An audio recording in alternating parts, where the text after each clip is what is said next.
Norint išgydyti kaklą, negalima pradėti nuo kaklo. Ką?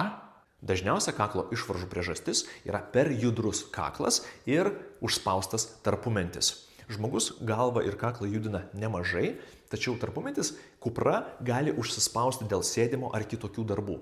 Ir ten, kur susitinka per judrus kaklas ir užspaustas stuburas, vyksta degeneracija. Ten kūnas, išsiklibina. Gali didėti skausmas, atsiranda treškesys, raumenų įtampa, išvaržos pradeda tirpti rankos. Ir jeigu žmogus savo kaklą dar labiau tampys, jisai dar labiau išjudins ir paryškins savo skausmų, jisai pakliūna į tokį užburtą ratą. Nes didėja įtampa ir tą įtampą žmogus jaučia, jis vėl ją ištampo ir pasaka be galo.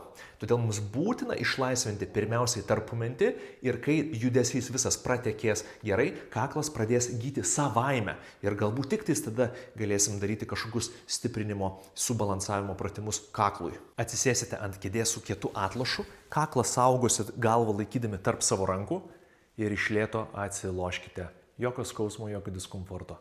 Kvėpuodami palaikykite 10-15 sekundžių, įtampa atslūgs.